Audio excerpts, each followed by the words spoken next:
এক ধনী ব্যক্তির বাড়ির সামনে এক বৃদ্ধ লোক ঠান্ডায় থরথরে কাঁপছিল। সেই লোকটার গায়ের মধ্যে কিচ্ছু ছিল না। তো ধনী ব্যক্তি বাইরে বেরিয়ে এসে দেখলো সেই বয়স্ক লোকটি ঠান্ডায় কাঁপতেছিল। এই বৃদ্ধ লোকটিকে ধনী ব্যক্তিরা বলল যে আপনি ঠান্ডায় কাঁপছেন কেন, আপনার কি গায়ে কাপড় চোপড় কিছু নেই?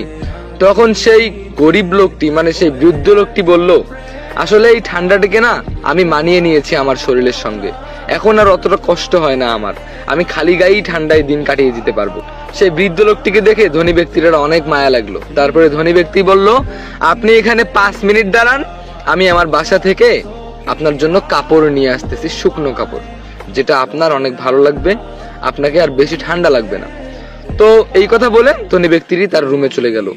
তো ধনী ব্যক্তি তার রুমে যাওয়ার পর সে অনেক ব্যস্ত হয়ে গেল, বিভিন্ন রকম কাজকর্মে, কলে, বিভিন্ন রকম কাজে ব্যস্ত হয়ে গেল।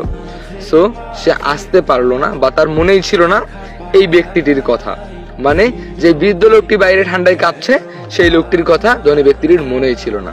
ফলে সে কি করলো জানেন? ঘুমিয়ে পড়লো। সকালবেলা ঘুম থেকে উঠার পর যখন এই বৃদ্ধ লোকটির কথা মনে পড়লো, ঠিক তখনই কাপড় চোপড় নিয়ে হাউমাউ করে দৌড়ে আসলো।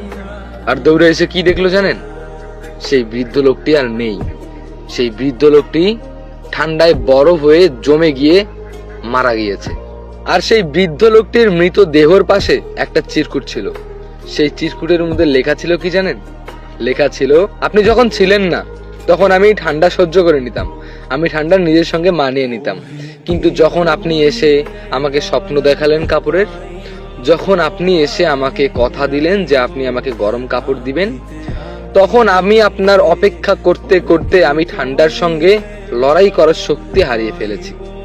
আমি যে ঠান্ডাকে মানিয়ে নিতাম সেই শক্তিটাও আমি আপনার কথা শুনে হারিয়ে ফেলেছি।